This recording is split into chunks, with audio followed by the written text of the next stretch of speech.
Hello, and welcome to a new episode of Live at the Pool House. I almost called it another podcast. I do too many.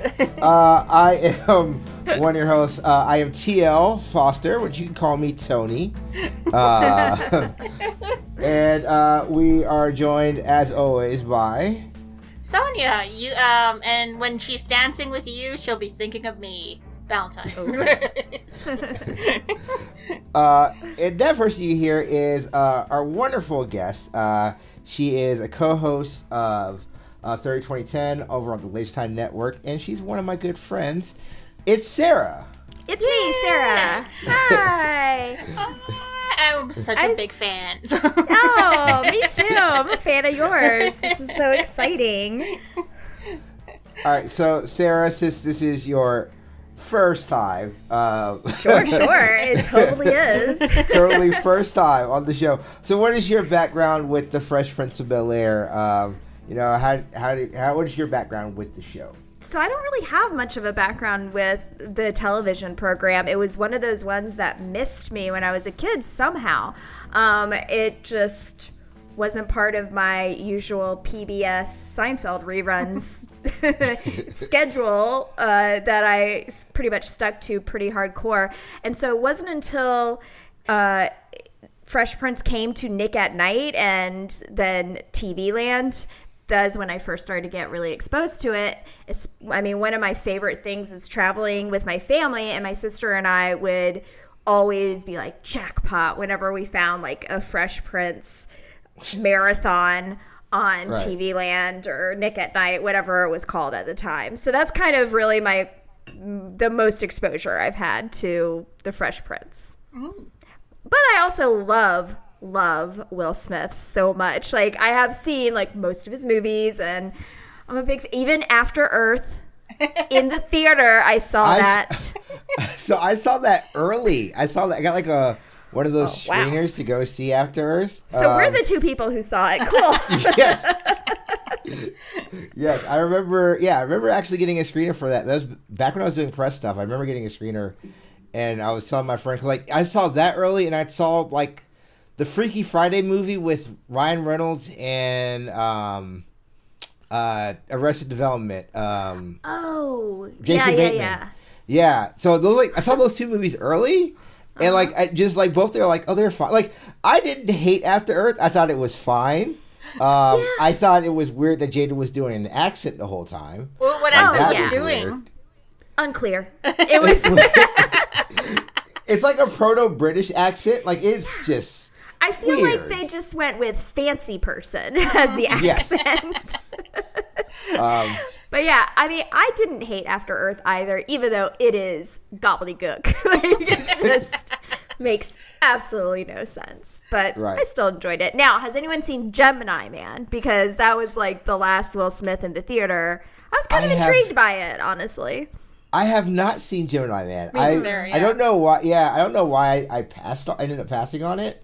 It's something I definitely want to watch, but I have not seen it yet. Yeah. I was intrigued. So. Will Smith there's a lot about Will Smith. So I want to say up front before we go into the episode, we now have a Patreon. Yay! Which is now been my thing. So I gotta ask. This will be me going up to my father to sign up for our Patreon and be like, "Daddy, sign up for Daddy. I need $500." But no, there's a lot of stuff that me and Sonya, like, we've talked about off mic wanting to do. We want to do a lot more, stuff for you guys. Like, we do want to watch these Will Smith movies, right? And we do want to talk about other shows, like we talked about last week, A Different World. There's a lot of, like, other black shows that we want to, like, talk about. But we would need your guys' help because doing a lot of stuff back in, it's a lot of time intensive, blah blah blah blah blah, right? But if you give us $5, you get an episode early. So if you signed up for the Patreon, you're probably listening to this episode early before everybody else is. So we have other great stuff going through. I'm actually getting ready to make a playlist for everyone, but there's a lot of stuff that we are working on. So been very great. It's been a very great thing, and we've seen a lot of support and now on that. So we definitely want to kind of keep pushing that. And I want to, because we're doing this so like recently, I want to like even like cut in this episode and talk a little bit about the red room table. I just like there's a lot. The Red Shoe Diaries. I didn't see that one. Yeah. So.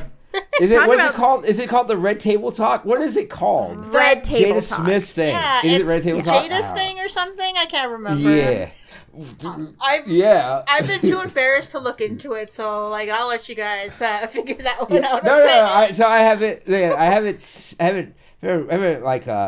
haven't like watched it, right? But I've seen about it, and I've seen the whole stuff, and Will's given us some great memes, and his wife was in an entanglement with her son's friend. Like, as just a as lot. you do, as you do. Yeah. So it's just a lot. So, yeah, we have a Patreon now, so we can start talking about these things, and we could tease you on the episode about, hey, maybe we talk about that. We definitely are, because it's wild, and it gives one of the worst quotes I've ever heard in my life, when they're Will and Jada just like, we live together, we die together, bad marriage for life. And I was like, these are not red flags, these are red tarps everywhere. No. This is not great. Exactly. Not great whatsoever. Big yikes. God. Well, and I also wanted to mention too, like sadly, we recently lost Naya Riviera. I think that's how you pronounce her last name. She actually has a Fresh Prince connection. She played Cindy, who was Hillary's imagined baby sister in an episode of Fresh Prince. She was the little girl that Hillary imagined she was gonna boss around when she was born, and she's absolutely adorable in that episode. Super cute. And so like I just wanted to say that too, because like it's really been like, I didn't watch Glee, but I saw a lot of people like sending out their love for her and such, and it was real tragic way that she died. So like just sending our love out to her family, and especially her child. Like if you've read the story, you know the whole thing, and yeah, it's just like a sad situation. And she was adorable on Fresh Prince of Bel-Air. I don't think we'll get to that episode for a while, but yeah, I just wanted to make mention of it. Yeah, no, it's like around season 3, but yeah, it's always tragic, especially when people lose their life way too young. And it's just like it's a frustrating thing, and it's awful, especially like how everything this year's just been. So it's like, pretty much. Damn it! Like, give us a break up there. But like we should get into the episode for happier reasons.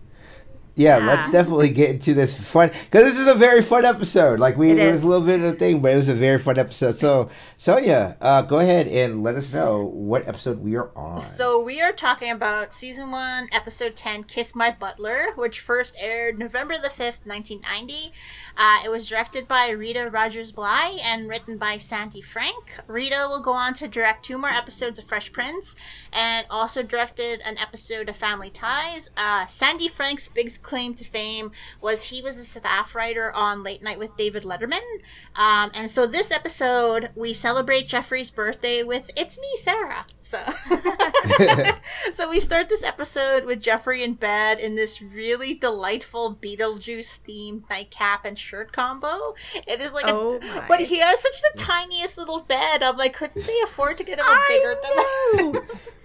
That whole bedroom was sending me. Like, I loved. It was very early 90s realness. Like, everything was hunter green and garnet colored and, like, paisley. And, yes, he had this little tiny, like, dorm room double bed. And, I mean, not to spoil it, but a big part of the episode is about him getting a date. It's like, he's not going to be able... Believe me, I've lived in a dorm. Like, you could not do anything on a dorm-size twin bed, especially at their age. So I'm just like I wouldn't want her to knock over his little candle on a plate thing that he obviously has.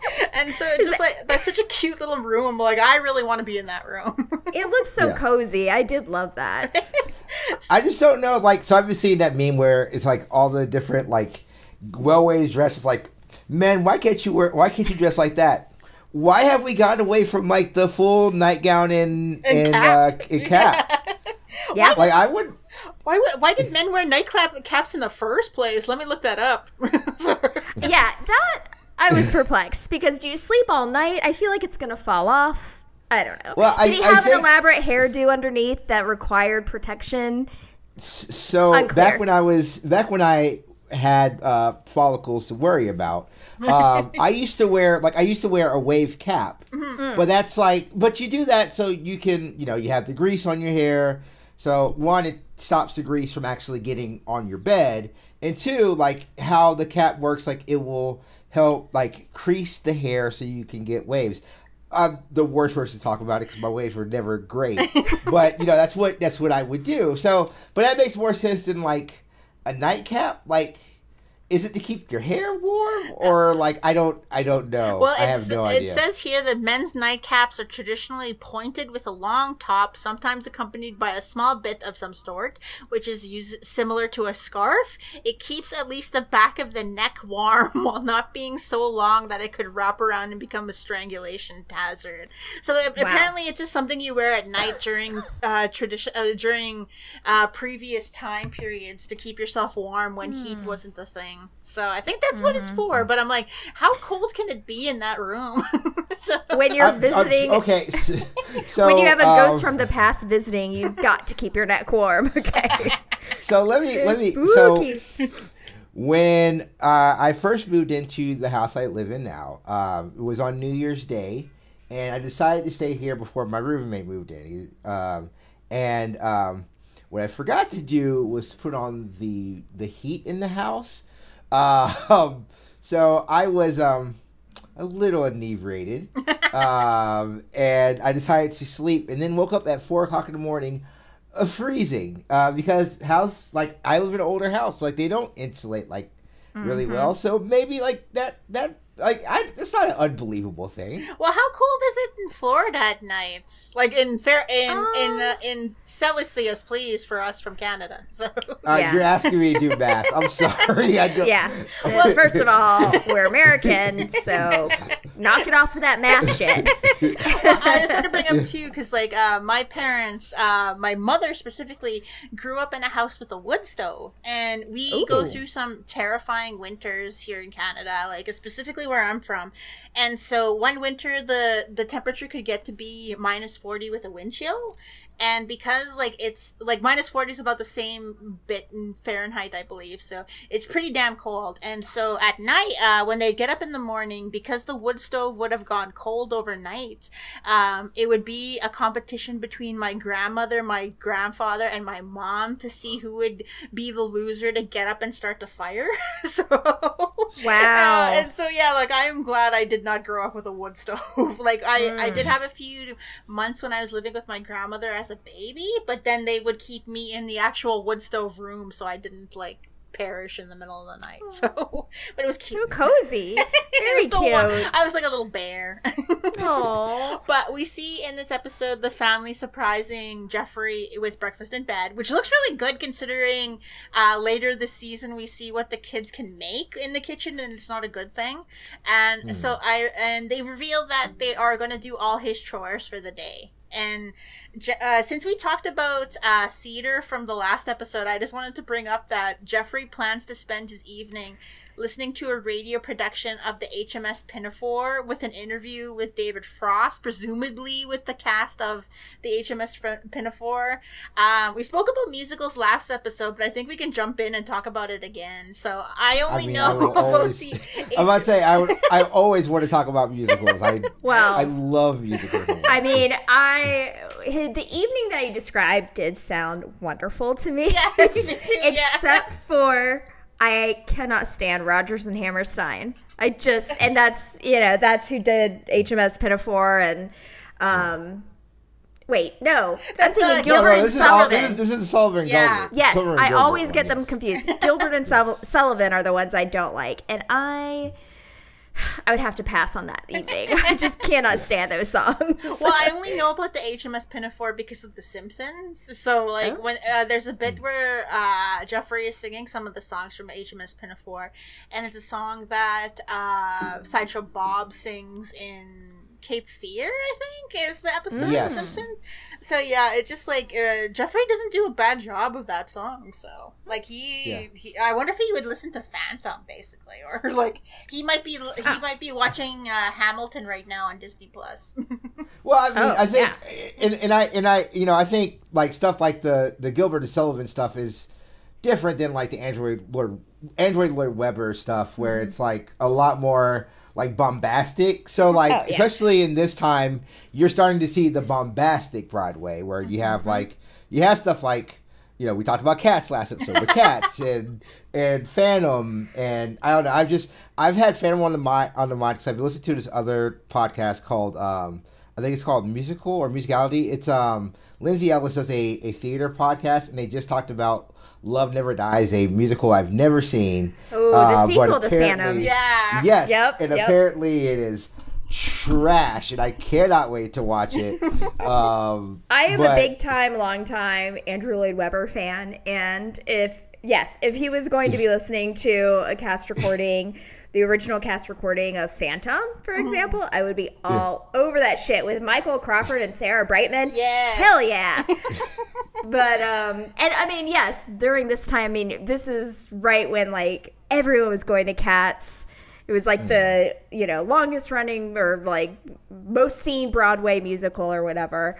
And, you know, Broadway was kind of getting cool at this point, like, because it was a much more contemporary sounding songs, and, you know, Andrew Lloyd Webber kind of, it's the rock opera sort of model of musicals, which I love, and you could not get further than that with Gilbert and Sullivan, which is just like, burr, burr, burr, burr, burr. I am on a boat. Well, I used to work for like a theater in my city called Pantages, and they would have the Gilbert and Sullivan musicals come through every so often, or like local productions of them. And I did not know what Gilbert and Sullivan was, but I got to learn to hate it because we did the one show that I had to watch like 100 times was the Mikado. Oh my god, I was just dying of boredom the whole time. That's basically what I think of whenever I think of musicals, and it was what prevented me from possibly seeing Phantom, because I'm like, oh god, Phantom's gonna be like the Mikado, I don't want to go. Oh no. And then I went to Phantom and got my mind blown. It was amazing. I loved it. Oh, I love Phantom. But yeah, the only Gilbert and Sullivan I can say that I truly enjoy is the song, the very model of a modern Major General song. Yes. And that's just because it's been parodied so much. Most famously, of course, as we all remember, on that episode of Studio 60 on the Sunset Strip. Yes. But I mean, like, I like to bring that up anytime I can.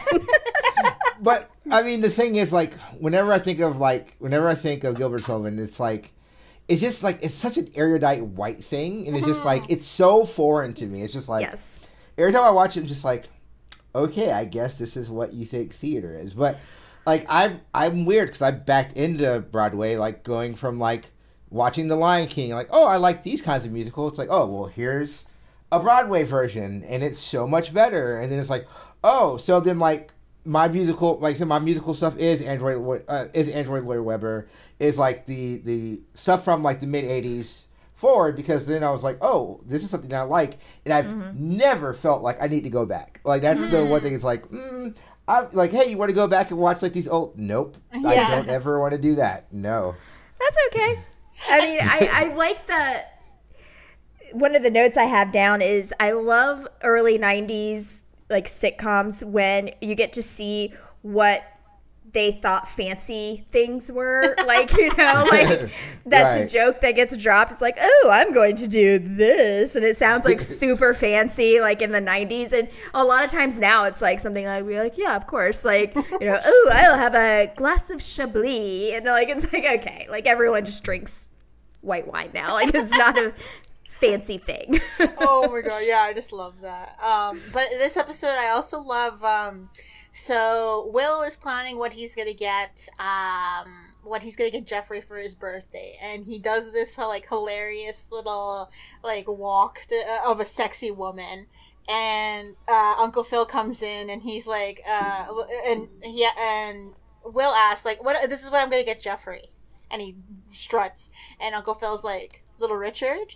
So I'm like, but I wanted to say R.I.P. Little Richard. I miss That's him. right, yeah. Ooh, shut up. Yeah, it was such a... shut up. No, it sucks, like, Little Richard passing. But, like, he lived a very long life, and props to him. He got to live out and be himself. Yeah, I miss him. But so I never watched The Love Connection, so I didn't know who Chuck Woolery was. I assumed he was. Don't look him up now. Well, I assumed he was some dude who matched people. I don't know the math. So I watched a lot of Love Connection because like. When you live in America and you don't go to school today, you watch stories. So I have a lot of like All My Children and One Life to Live like memories, and Price is Right with Bob Barker. Oh yeah, I love that. And Love Connection in my UPN or my Fox affiliate used to come on like around 2 or 3. So it was just like, it's like any one of those date shows. Like I think when we were growing up, like when we were in high school, like there was Blind Date. That was kind of like the spin-off of that, right? Where, you know, it's two people, they don't know each other, and the show's like, we're going to put these two attractive people together, and we're going to see how it went. Chuck Woolery, who is the worst, and also made all of his money from Big Bang Theory, making him even more the worst. what? Really? But How? He was the creator of Big Bang Theory. Wait, I think you're thinking of Chuck Lorre. Chuck Lorre, Chuck Worley, the same person? They're not the same person. Oh my god, okay. I was about to hate him more. Actually, you know what? I'm not cutting this off. I'm going to take that out. We're all learning here. It's fine. Yes, but Chuck Worley, he used to have a big phrase, is two in two, something like that. Because, like, you take a break, 2 minutes, blah, blah, blah, blah. Okay. But, yeah, it was a really bad dating show that I watched a lot of, apparently. Yeah, I mean, I love that whole conversation with Aunt Viv, because talking about how, like, she loves to play matchmaker, and it really made me think, like, have I ever introduced two people who got together and, like, even just a little bit, like, stayed together for a little bit? And I don't think so, honestly. Like, the only time I can remember, it was actually like a horrific date for the people involved, or at least the lady involved, and so I felt kind of bad about that. I've had people try to matchmake me, but like it was always the worst, because like I had a friend, I'll name her outright. Her name was April. April said that I had been single for too long, and so she was gonna set me up with this guy. And she started describing him, and she said he's this pig farmer. He hates women, but I think he'll like you a lot. So I was just like, man, do you hate me, April? What? The hell? So, we did not go on dates, like, by the way. So. It's like I have a guy, hates women. Obviously, huge misogynist. Also, pretty awful, but think you guys will hit it off. Yeah. I did play matchmaker, and these two people did hook up. They had a kid, and then had a very bad breakup. Oh my god! So I always feel bad about that. You just get them to the altar. It's up to them afterwards. Well, all I can say is that I am ordained, and so I have married two couples. And one of them is still together, and one of the couples is not, and it's kind of a bummer. Aww. I performed a beautiful wedding for them. After that, it was up to them. Yeah, it's like you wipe your hands of that. Yeah. I kind of knew going in. I was like kind of shocked when they asked me to marry them, and then I was like, okay, and then I did, and I did a great job, and then they got divorced. It was a real bummer. So, Will, having learned nothing from our last episode, is going to find Geoffrey a long-lasting relationship at the mall. Will has apparently forgotten last episode where he almost dated a woman with kleptomania. So it's like, learn from your mistakes, boy. You're not going to find anybody there. So, as we have talked about, like, how you can't really hit on people when they're at work. So I don't know what his plans were for this whole thing. I mean, I do remember, like, being in, like, high school and a little bit of middle school, too, thinking, like, about going to the mall and like meeting people and like, you know, flirting or whatever. That never actually played out the way I thought it was going to, because I pretty much know straight teenage boys hang out in Claire's apparently, which is where I always was. Where are they now? Yeah, like I love Claire's. I still do. Me too. I still shop there. I have no shame. Yes. So, I have no idea what place you guys are talking about. It's this girly like store. Yeah. It's just made of like really cheap accessories, and you can get your ears pierced there. We don't recommend it. It was like, no. Oh, but that reminds me, I just put in an order from Hot Topic. I'm like in my late 20s or 30s, and I am still shopping at Hot Topic. Dude, I turned 35 this year, and right now I am wearing a shirt from Hot Topic. This is where your Patreon dollars are going to go to Hot Topic. I love Hot Topic. Anytime, back when we used to go out in public and go to malls, that was always my first stop. Like, just last year. Cute dresses. Hot Topic is the best. Yes. Well, yeah. If Hot Topic wants to sponsor this podcast, please do. I would love it. But there's a scene where they're all, like, in the episode, they're all doing Geoffrey's chores, which includes polishing the fireplace. But I was laughing my ass off at Uncle Phil polishing the teapot. Like, he was just going at it. I'm just like how dirty can that thing be? So I mean, I love rich people chores. Yeah. It's always just polishing something that like never gets used. And I also find it unlikely that a man who grew up on a farm wouldn't know how to clean something. I guess it's something special that you have to clean properly. I don't know. But money changes people. As someone who's been on a farm before, I mean, it's a different clean. Like, you can learn how to clean a pen and then not know how to clean like a kitchen. Like, that's not me. I'm just saying it's a possibility. Yeah, exactly. Well, what did I not know how to clean? I didn't know how to, I probably have forgotten how to wash dishes just because I've had a dishwasher and I don't ever want to go back. Like, you know what I mean? Or it reminds me of my grandmother. My grandmother used to use reusable diapers. Like, she'd clean all of them when my mom was young. And so when I was born, it was her first experience with disposable diapers.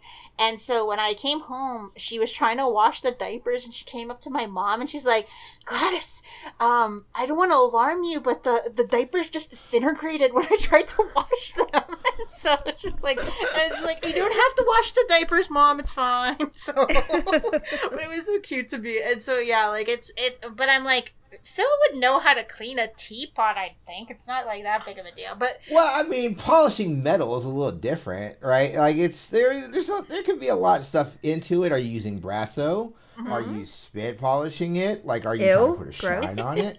Don't spit polish in this COVID time. Okay, so well, I mean, not in the COVID times, absolutely. But I mean, I talked about last week. Last week I went to a military school. Like, I learned how to spit shine shoes. Like, it's not like you're not like loogies, but you need like water. And sometimes people just use water for it. But you know, it's a colloquial term. Oh, but so Jazz and Will arrive back at the house, and so Jazz sultrily tries to pick up Hillary, which is really, really funny. Is that like a running thing throughout the whole show?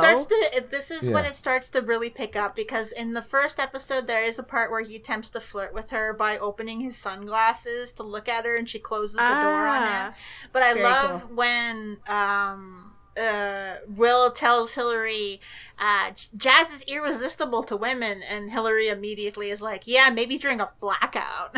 So just like her sass is just adorable this episode. I know. I do love Hillary so much.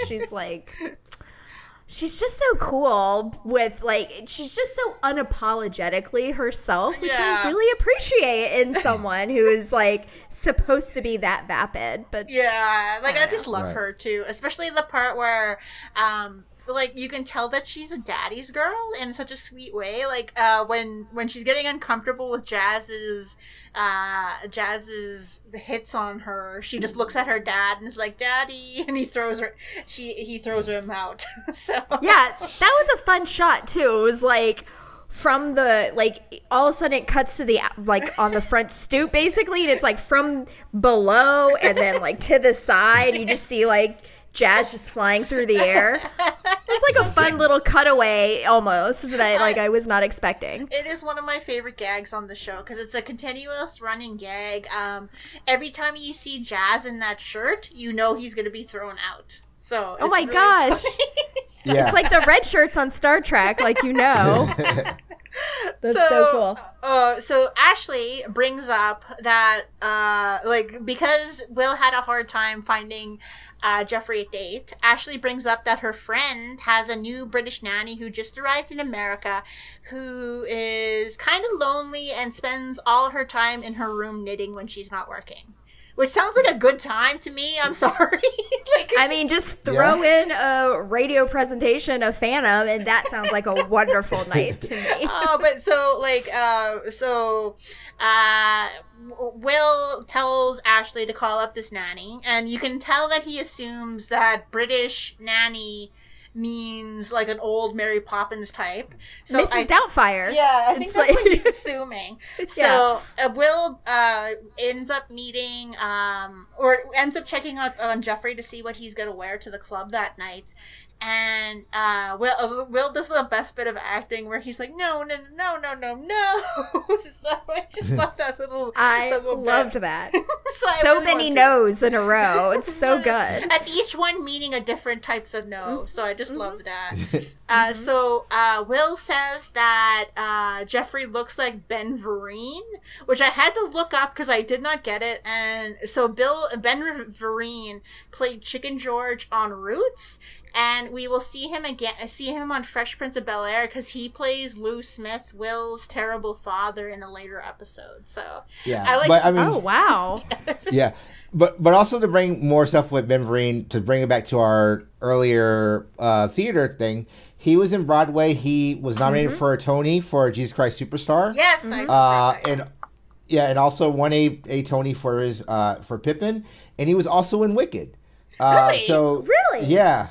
Wow. Yeah, he was the Wizard of Oz in Wicked in 2005. Wow. Well, I will have a better opinion of him now because I only know him as Will's terrible father. And there's when they give all their gifts to Geoffrey, and I had to look up what English leather was as well because I did not know of that cologne. So it's like it's a leather fragrance for man. It was launched in 1949, and the top notes are lavender, lemon, orange, and rosemary. Middle notes are honey, iris, and rose, and the base notes are cedar, musk, tonka bean, leather, and vetiver. Which I was like, wow, it sounds good. Like I kind of I want to smell that now. I'm like, ooh, I'm down for that. I wonder if you could still purchase it. I should look it up. I will look it up and let people know later. But yeah, it sounds delicious. I really want to meet a guy who's. But speaking of Hillary, I really want those amazing velvet gloves she's wearing to the club. Like they go up to her elbow. God. Like, oh, they're so good. I love the range of outfits in this whole episode. I mean, whoever does the costuming is just. I feel like they really have their like finger on the pulse of like what the fashion is, but then taking it up a notch. Like people are wearing cool clothing, but not clothing that you would see your friends wearing generally. It's like very aspirational in that way. And it seems kind of timeless too. It's not like it is trendy, but it's also like we want you to like what Hillary is wearing even 20 years from now. Like the stuff she's wearing tends to be very voguey, and I love it. It's just amazing some of the stuff she wears. I would say it's very fashion forward, right? Yeah, like exactly. That's like is with everyone on the show too. Like just like the different, just even the casual wear, like Will and them wearing as the casual wear. Even we'll talk about the sweater later, but like it's just like I said, very fashion forward. Kind of like I said, it stays in that timeless era. Like if someone wore that today, you'd be like, oh, it looks really good. Like all that looks really well. Well, there's even an episode later where Hillary is wearing just like regular sweats and like a hoodie and stuff, and she still looks amazing. Like she's just adorable. I just love the way she dresses, and especially her hat sometimes can be very amazing. Like, and the way they style her hair has always been something I really, really loved. Like she always looks good, so yeah. And so we find out that Ashley's friend's old British nanny is a 1990 Naomi Campbell. So I was reading up on Naomi's career, and I found out that she was the first black model on the cover of French Vogue, as well as the first black model on British Vogue in like 30 years. And she appeared on the cover of American Vogue September issue in, I believe, 1990, which is like their biggest issue of the year and was like a big honor for any of the cover models.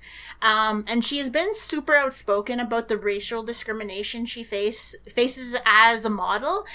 She was a part of the Trinity, which included Linda Evangelista, I believe. And so she mentioned how of the two other women she was hanging out with during that time, and getting all these really fancy covers and runway gigs, she was not paid the same amount as them. And so she is like really outspoken about letting people know about like her worth and outing people about treating her differently, and luckily a lot of the her white contemporaries were like, okay, if you don't hire Naomi, you don't get us. So it was pretty cool that people were willing to stick up for her. That's awesome. I read this what is it?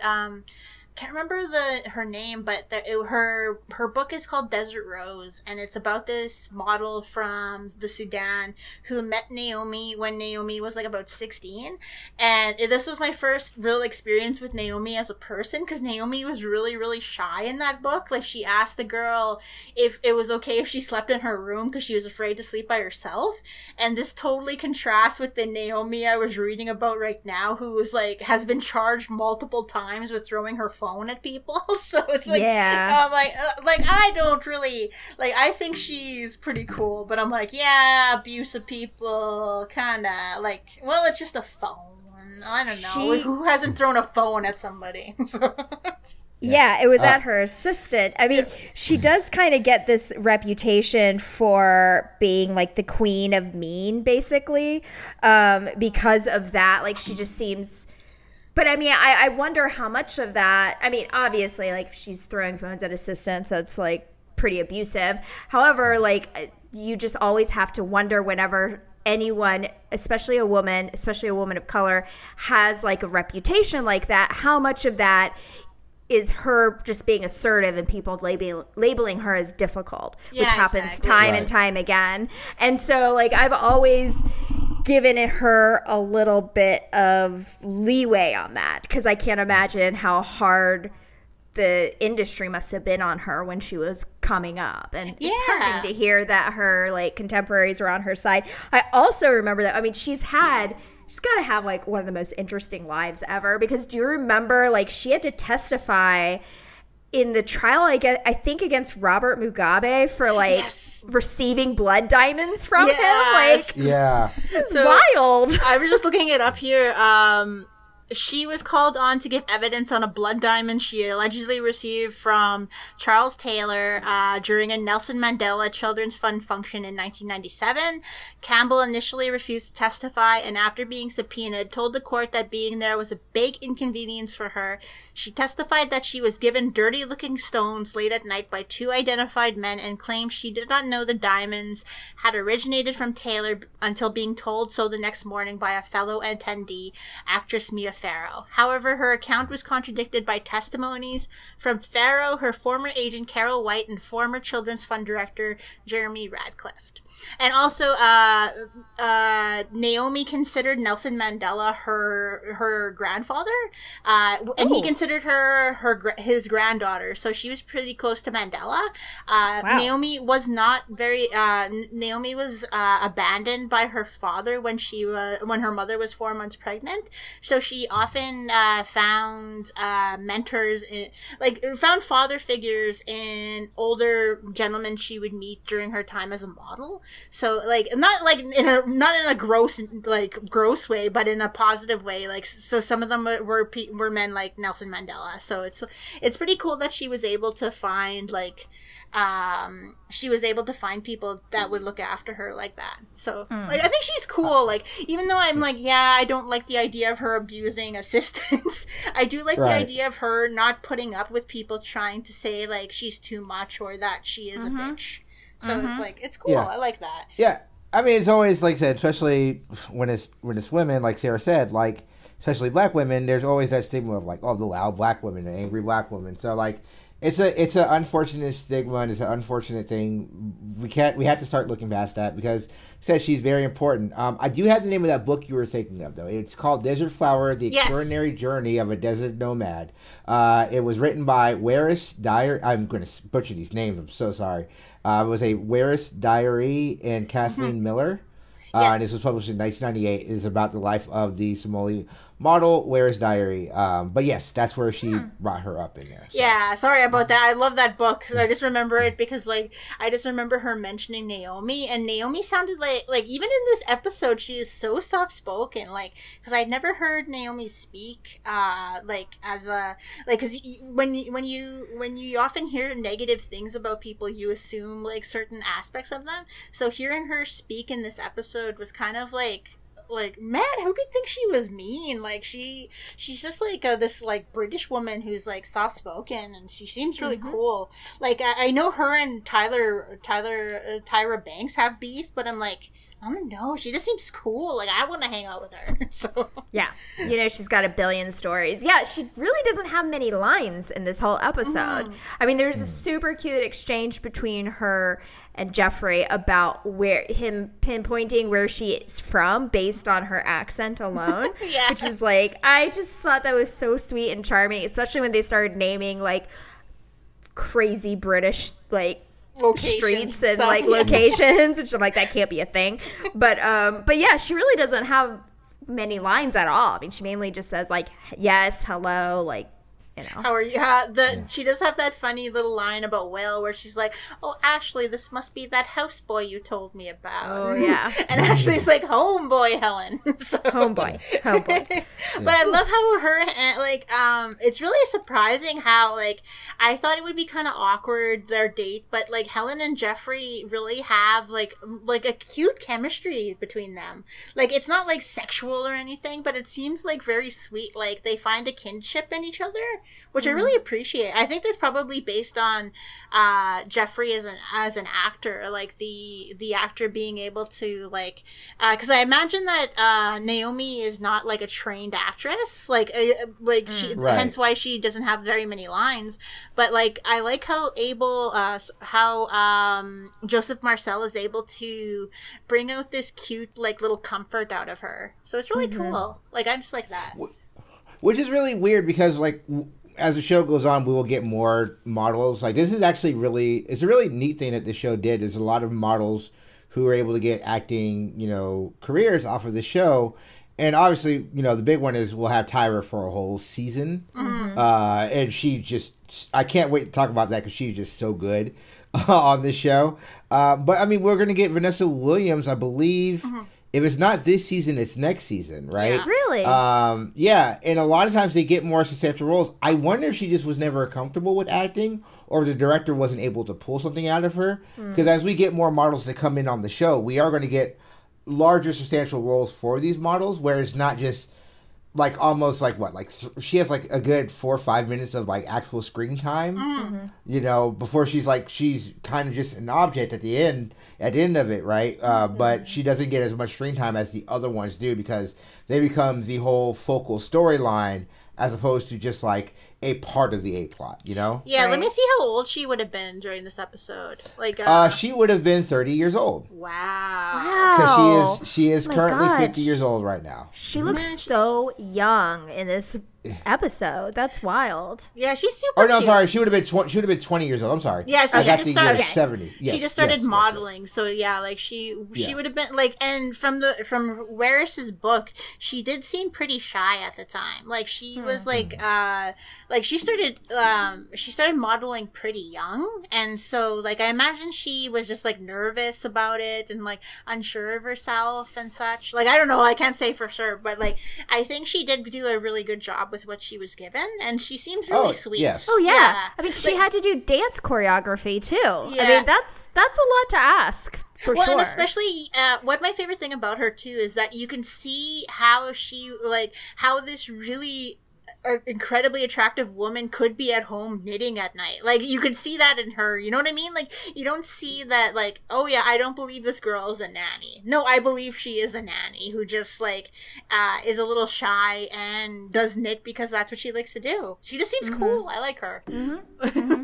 So, I mean, this, I just, like, reminded me of the fact that she was, you know, featured prominently with the rest of the supermodels of the time in George Michael's Freedom 90 music video, which is one of my favorite music videos of all time. Like, that's one of my favorite songs of all time. I love that song. Oh, love it so much. And, like, so this is a big year for her because, I mean, she's here on Fresh Prince. The Freedom 90 music video has got to be coming out soon. I mean, let me look 90s. that up. Yeah, I think it was, let's see. It was released on October 30th, 1990. So it came out just like recently. Yeah. The week before. Yeah. She was literally the week before. Yeah. That's awesome. I mean, it is such an iconic music video. If you haven't seen it, just pause your life and go watch it. Yeah, it's one of my favorite videos. Amazing. Yeah. So we get to the club, and Helen and Geoffrey are getting on smashingly well, like for like an older gentleman and a younger woman. And so we see Will sneaking into the club where he meets up with Jazz, who was injured earlier during his earlier toss from the house. I don't know what kind of Band-Aid he's wearing, but it's like huge, like on his forehead, because he like he took a hit to the head, as he tells Hillary when her dad threw him out. And I love that scene of him stepping up to Will, like when they're arguing about like how Will let Geoffrey date the hot chick, or Wonder Woman as Jazz calls her. And I don't know who would be harder in this case, LA men or Philly men, since gangster rap came out of LA, so I think they may have an advantage. I don't know that much about Philadelphia and toughness though. So yeah, I don't know. Philly seems pretty tough. Philly? So like I said, my dad's originally from Philly. Philly's not, especially like, so where Will Smith's character is really from Philadelphia. Like, Southside Philly is really, really bad. And then, like, yes, gangster rap, as it is like called, I guess you could say came out of LA, but like New York rap was always kind of that like edgier stuff, because we have to remember, like, when rap started, it's very haha, and we're going to joke, and we're going to tell it like that's how rap was, right? And then happy rap, exactly, happy rap. But then New Yorkers, you had a lot of New Yorkers who like you. I think the very first one is the Fabulous Five, where they had that song like "Don't Push Me Because I'm Close to the Edge." Like, that's all basically out of New York. So a lot of the Northeast is like, hey, shit sucks up here, right? Like, that's literally like a lot of their raps about. LA, the reason why the LA stuff became really big is because it's Los Angeles. It's seen as like this, you know, lights and glitz, but you don't really see a lot of watts. So then when you have these guys with a name like NWA come out, it's like, well, what is this? So like you can see where both sides, and that's one of the things that, especially like during the East Coast wars of the 90s, right, in rap, you see a lot of that kind of bravado go through. And you see it a lot with black men, especially black men who come from like these like kind of like battered, like worse neighborhoods. Like, we'll say, well, my neighborhood is where, like, I'm from the South, I'm bad. I'm from Texas, I'm from Houston, and a lot of these places are really like the tough places are tough places. Like, to me, Flint, Michigan is the one where it's like, and that's been like even before like all the stuff that's happening now. Like, Flint, Michigan is like. It's rougher than rough. Like, if anyone's seen the Jackson 5 miniseries, like, they showed, like, one of Michael Jackson's brothers, like, fighting a guy in the street. And, like, his dad was like, oh, no, you're just going to go fight him. Like, that's Flint, Michigan. Flint, Michigan is rough. Flint, Michigan and Gary, Indiana are rough. But, you know, this is just teenagers being, like, oh, well, I could have done blah, blah, blah. And I could have done blah. That's what that more seemed like to me. I really liked that exchange, and I thought it was very funny and very cute, and I wish they had done it like a couple more times back and forth. I feel like that's like the difference between like the comic sensibility then, and like if this episode were to come out and would be written today, they would have gone back and forth like 11 times because it's like that whole like repetition thing, like where it's funny and then it's not funny anymore and then it gets funny again. Like I wanted more of that. Like, well, and I think it was Antista who said that Jazz wasn't a good actor, but in this scene he really is. Like, he's funny. He is like, I think he's coming into his own in this role, just because it's just like, it's just a cute thing. I especially love the way he interacts with Hillary, because he's not lecherous in a gross way. He's just like stupid. He's like the cool Urkel. Yeah, he's like a cool Urkel. That's exactly it. But it's just so funny to me. Yeah, I just love him. So in an attempt to embarrass Geoffrey in front of Helen, Will tells Jazz to single them out, and Jazz has the floor cleared for him, because Jazz, as we heard earlier, is the DJ at this really good club. So, but my favorite joke of this episode is when Jazz thinks Will is talking about Geoffrey, when Will says, like an angel in flight, when they're talking about them dancing, and Jazz is like, yeah, he's a lot better than I thought he'd be. So, this is really cute. But so Will is scandalized when Geoffrey starts dancing the lambada. That's the forbidden dance. So I looked into it because I always wanted to know why it was called the forbidden dance. So lambada is a partner dance where the dancers dance with arched legs, steps from side to side, turning or even swaying, and in its original form, never front to back, with a pronounced movement of the hips. So short skirts for women were in fashion, and men wore long trousers when this dance became popular in the late 80s, early 90s. And the dance has become associated with such clothing.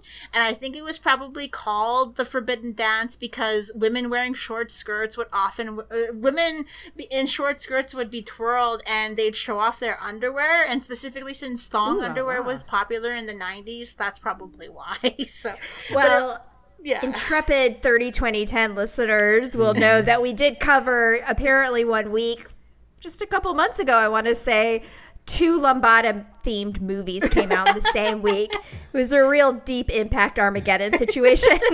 Which one was more forbidden?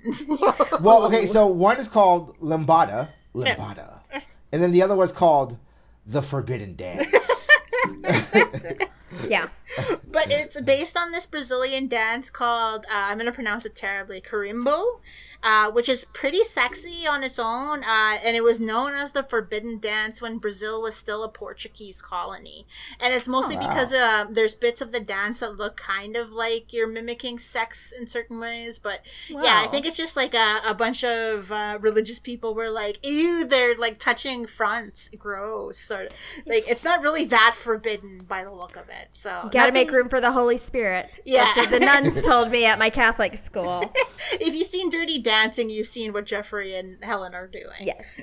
So, but and, like all that stuff, like especially in dancing now or whatever kids do, because whatever, I'm in my mid-30s, they're all kids now. Like you're crimping, right? Well, no, crumping was when we were kids. Like doing their TikTok like, dancing or whatever it's called. They're Fortniting. I think like you showed a kid the lambada now, they'd be like, "What is this? Yeah, there's this G-rated thing. Like this is not anything." Mm-hmm. Oh, but so Will attempts to dance with Helen by pushing Geoffrey out of his way, and Will is promptly thrown out by a white bouncer while screaming about the movie Mississippi Burning. Which is a movie I watched a lot when I was a kid because I was going through my Willem Dafoe phase at the time. So. We all go through it. Every girl, every young girl or guy goes through their William Dafoe phase. We all know this. But Mississippi Burning, for those that don't know, is a movie about these 2 white officers that are trying to solve a murder of these 3 civil rights activists, and Willem Dafoe plays the FBI agent, and it has Gene Hackman in it, who beats up a young Brad Dourif. So like, yeah, I once wrote fanfic about it. I won't tell you what it was about, but I wrote fanfic about it. So you can't just say that and amazing. And not be like, well, I'm not going to tell you what it's about. What? It was like real person fanfic surrounding the movie. I won't say what the pairing was. Well, if we get a Patreon episode. That's the Patreon. Okay. We're going to have to do a dramatic reading of this fanfic because that is amazing and shocking. I think I was like 14 when I wrote it. I probably could find it on my old live journal. I'll look into it. Like live journal. That's a Patreon tier, everybody. If absolutely. If you want to read my Willem Dafoe fanfic. That has got to be behind a paywall. I'm sorry, I can't give away that for free. Hell no. That's amazing. Oh, but so we've come to the end of the episode where Will has been injured. There's this really cute... Well, it's a callback. Yeah. Right? Really cute, this really cute scene between Phil and Vivian, who are like alone in the house and dancing to... was it sexual healing? Yes. Yeah. That scene, yes, the chemistry. I wrote down in the notes, the chemistry between these two people is palatable. Like, I was very, like touched by that. I thought that was, like, so sweet between them and very, I wouldn't go as far as to say it was, like, very sexual, but they had some real chemistry there. They have a lot of intimacy yeah. that I really, really enjoy. And it's something that they don't capture with the next Aunt Vivian. Because I don't know if you know about that, Sarah, but like they replace the actress that plays Vivian in season 4, I think. And it's never the same. Like their relationship is always like Vivian loses her fire, basically. And I think that's really, really sad. Because they are very good together. I like that. Yes. And I love them in their robes. It's such a 90s thing to have a dad or a dad figure like in a robe. Mm-hmm. Like that's not a thing. I don't think young people really wear like full-length robes around the house, but I absolutely love it. Like I wish that would come back because I don't know, it gets you into cozy time. Yeah, I usually like I want to get a robe just because sometimes I'll like order pizza and I don't want to put a bra on, so I'm like if I have a robe I can like look fancy and get my pizza. Whereas now I just put on a big hoodie and I'm like, here's my money. So it adds a little bit of classiness to being kind of a bum. So. Yes, you put your robe on, you throw your feather boa around your neck, you put on your shoes that have the feathers on them that are little kitten heels. That little pomp on them, like basically. Yes. Yeah. Why am I wearing heels in my house? I don't know. It just looks great. You put on your nightcap with the long like tassel at the end. And you the put candle on the whole thing. With the little plates. Right. Leave the pizza at the door, pizza boy. I'll give you 2 shillings. You boy, what day is this? It's pizza day. But I think it's really cute this episode too, like that little callback, as Sarah said, about having the Band-Aid on Will's head. And I love like the shot they do, because like Will really takes that throw running. Like he basically like goes head over heels. It was so funny. Yeah, there's a lot more physicality on his throw than Jazz, but obviously we know Jazz is like from an earlier episode, right? Mm-hmm. But just Will's physicality, especially like when you look at the mirroring of both shots, it's just it's a very fun shot. Yeah, I just love the shot outside the club and then him getting thrown out. So it was just so cute. And I also love the real how we see Geoffrey becoming more a part of their family. Like I love when he's talking to Will about birthdays and how birthdays when you're his age become more about reflecting on like what you've done throughout the year. And there's that scene where he says that he kind of regrets not having children to pass his knowledge on to. And Will is like, oh my god, I gotta go do some homework. And Geoffrey tells him to sit down and like tells him like, I can't remember what exactly he tells him, like that he's like, you know, I've never had a son. He's like kind of explaining like, hey, I want to pass down like my these knowledge. life lessons. Right. Yeah. And he's like, you can't just assume. And that's one of the things like, Will just assumes that Geoffrey is lonely because he, you know, wants to watch a documentary. And like, as someone who just sometimes just wants to watch a documentary, like I can agree with Geoffrey. Like sometimes I just want to watch a documentary, even if it's on like a boring musical from old British people. But I do want to just sit down and like listen to, like I'll sit down and listen to like You Must Remember This or 30-20-10, and I just don't want to be bothered, right? So like I can understand that. Well, I think Totally. it hits me a little bit different now that I'm older, because I would have been on, like, Will's side when I was young, that, like, being alone is, like, the worst thing in the world, like, 'cause I'm not doing anything. But right now there's, like, a lot of comfort in being by yourself, because you're not afraid of that, like, that introspection of yourself, I guess, is a good way of putting it. And I really like that idea. Because, like, seeing this show again as an adult in full is such a weird experience, because we find out later that Vivian is turning 40 in a few episodes. And I'm like, I'm almost 40. Like, what? So it's just like, it's just a bizarre situation. Because I remember watching this when I'm Ashley's age, and now I'm watching it when I'm closer to Vivian and Phil's age. And it just feels like weird, the stuff you see now. So. That's crazy to think about. I haven't really put my childhood television watching into perspective that way, but that is kind of wild to think about, for sure. Oh yeah, but I'm glad, like, it lets you know, like, certain things about, like, man, maybe this has influenced me in a positive way, like, in a lot of ways, like, because I see a lot of my current struggles in terms of, like, I see myself becoming more of an Uncle Phil in terms of, like, my advocacy into civil rights and that sort of thing. And, like, it feels good to be like, hey, like, I am taking the lessons I learned from this show in a positive way. Thanks, Fresh Prince. Yay! Yeah, I mean, I think the idea, too, of Will's kind of just assumption that Geoffrey is just so lonely because he's without a partner is something that I think you see a lot with teenagers, with depictions of teenagers. Right. I was thinking about Clueless, about how, you know, like, they want to hook their two teachers up because they're not partnered.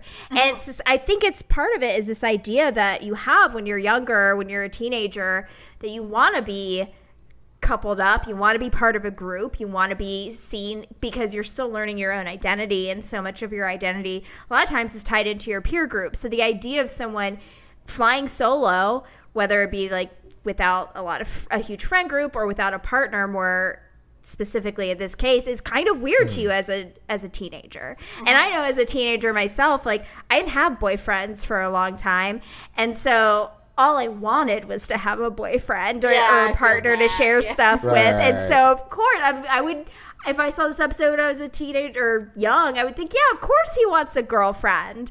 But now that, you know, now that I'm older and I am partnered very happily, but I do understand now that, like, that's not really, you just get older and you, like, mature and you realize, and hopefully come into yourself more and realize, like, you know, being partnered up or being part of a group is maybe not the right answer for everyone. Exactly. But it's a very teenager feeling to have, like, we've got to hook these two people up because obviously they're lonely, because obviously they don't have partners, and everyone who doesn't have a partner is lonely, you know. It's one of those things that when you grow up, you get a little wiser. Oh yeah, that's what I'm feeling too. It's just like, it makes more sense. Like, but I also love that earlier in the episode when they when Carlton and Ashley give him their presents. It's just like English stuff. It's like that English leather, English toffee, and English muffin.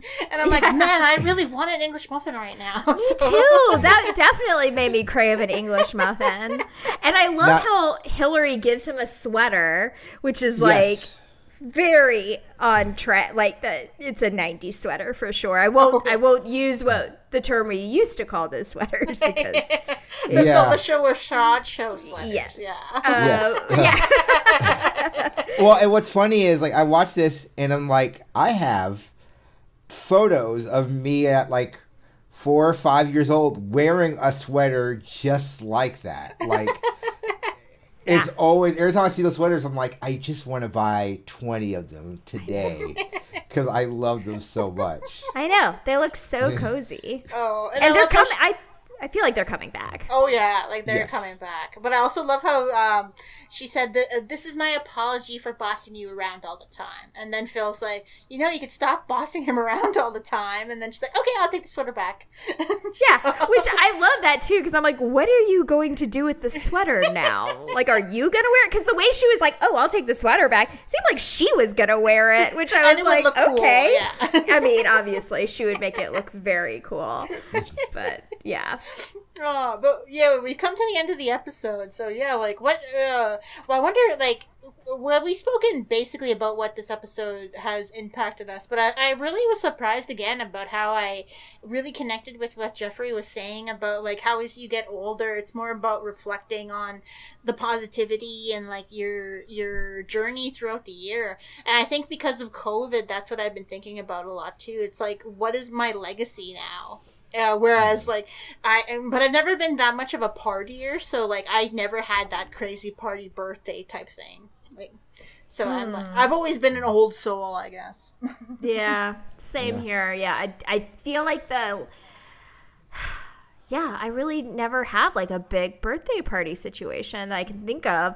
Certainly not since I know when I was 19 and when I was 20, I did.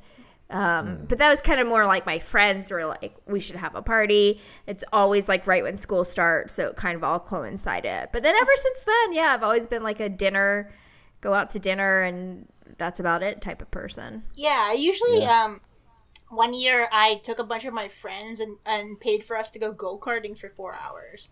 Like that was like what I wanted to do for my birthday. Yeah, that was pretty fun. Like I felt like I was driving so fast, but apparently I was like Marge Simpson in The Simpsons, just going like slow and steady, rinse the race. That would be me.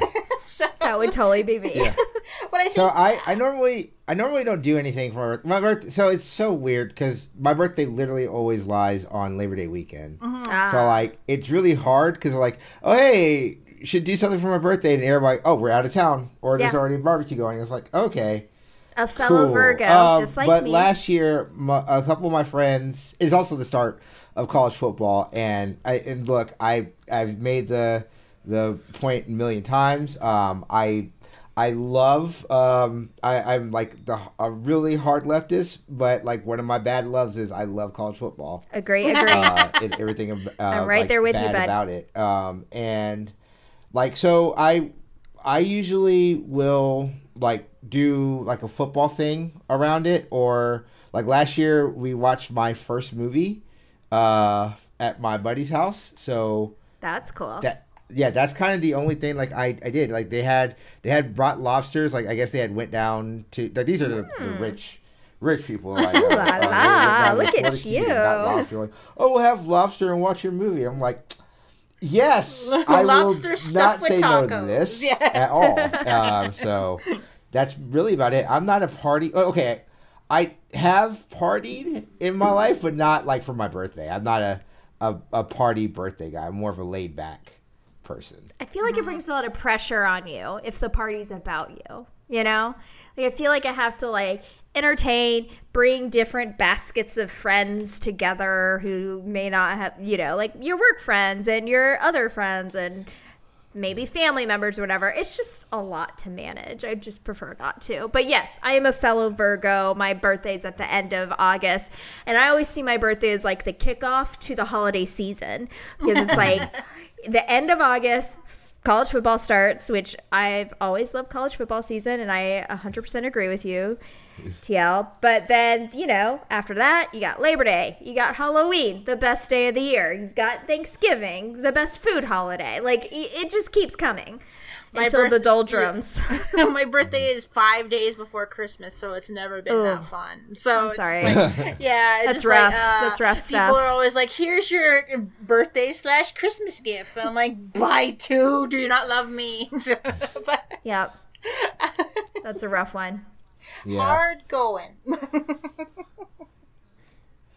We all, none of us have good school birthdays. Like, the good school birthday is the day where, like, you can split in.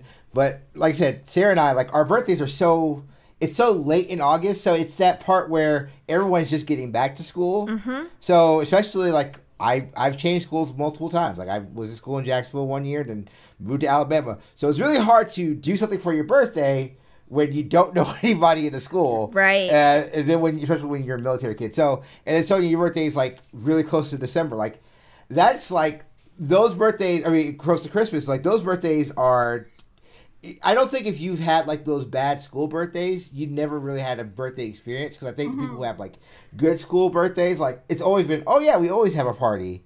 Because it just makes sense. Yeah.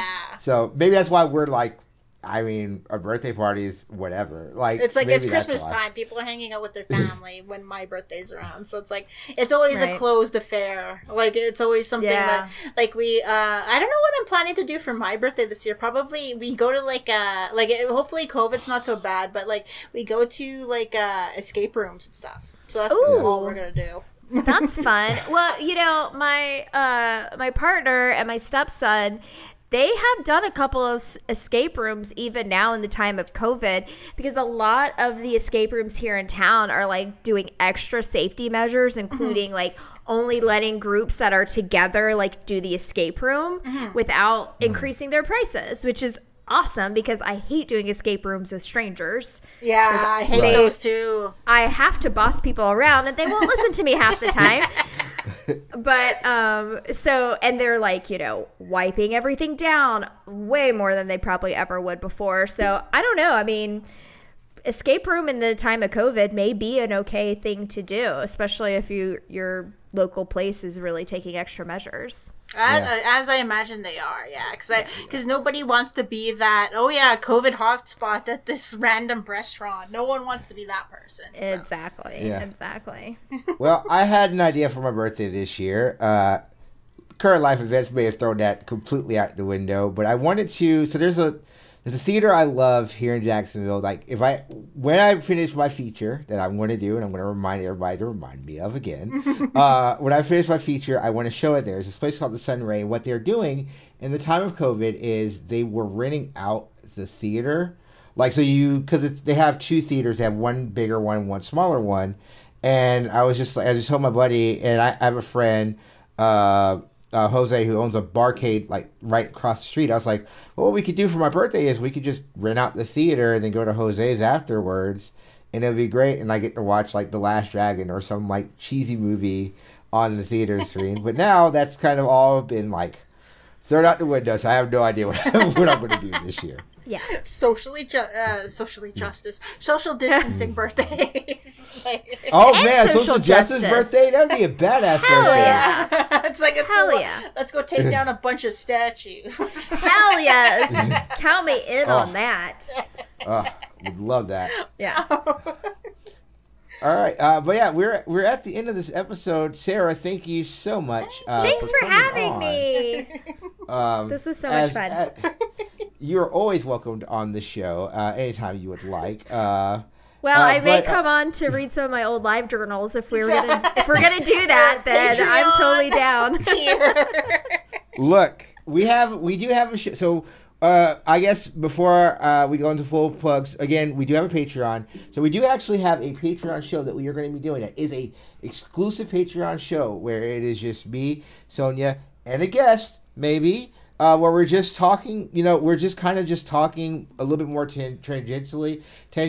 I don't know words. That's the right one. You're good. Yeah, okay.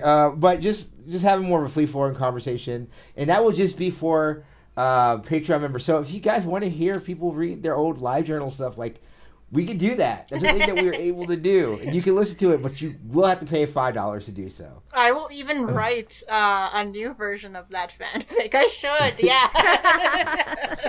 I'll just post the tidbits on Twitter or something. But yeah, please subscribe to the Patreon. It would be it's pretty cool that so many people have I thought that when it went live today, I was like, oh my god, maybe we'll get one person by the end of the week, and there's 5 people there now. So I'm like, wow. So small steps.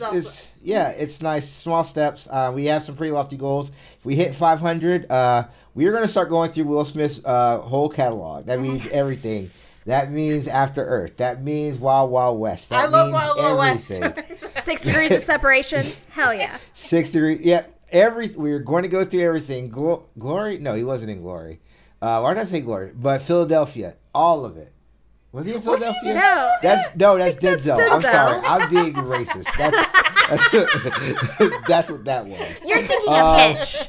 Very similar to Philadelphia. Absolutely. Hitch, the sequel to Philadelphia that nobody asked for.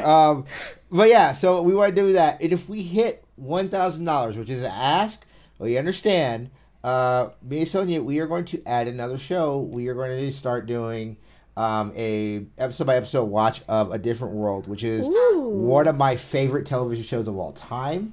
And I would love to talk about it and watch that and go through that, but we will need you guys' help. So if you would like to give to our Patreon, it's at patreon.com/live@the-pool-house. Or live from the pool house, I'm sorry. Patreon.com/live from the pool house. And like I said, if you give $5, you get an episode free, episode early, episode free, and you also get our bonus episode. Sorry I had to put that in front because, Sarah, you are the guest. What would you like to plug? Oh, well, I am a co-host, like you said earlier, on the podcast 30-20-10, which is your weekly pop culture time machine back 30, 20, and 10 years ago, where we talk about movies, TV shows, news, some video games, music that came out in this particular week. 30, 20, and 10 years ago. And sometimes I'm on Laser Time as well. This is all that's part of the Laser Time network, and sometimes I am also on the flagship show. I do want to point people, if you like hearing me and Sarah on an episode, one of my favorite episodes to record ever was when Sarah, Chris, and I talked about the Shonda Rhimes that was a great episode. And Tyler Perry franchises. That was really fun. And one that doesn't get a lot of love, the Kwanzaa episode. Yes. Really, really fun. Really enjoyed that episode. That was a good one. I love that Tyler Perry one. I hate you and I hate Jesus. There is a Boondocks for every like black culture thing that you can think of. Like, oh yeah, I can find a Boondocks episode for that. So it's great. Like I was listening to 30-20-10 and Diana had played the soul food one, and I was like, yep, that's soul food. Oh my god. If we get $2,000, I'll do a rewatch of Boondocks. I love that show. I would do that. If we get $3,000, I'll start a historical YouTube podcast called Sonya 2. I don't know, like it's just like things like, and I'll and it'll just start. Every episode will start with, people say U2 is just a band. But anyway, yeah, support the Patreon. Absolutely. All right. So for Sarah. For Sonya, I am T.L. Foster. This has been Live from the Pool House. Don't get thrown out like Will.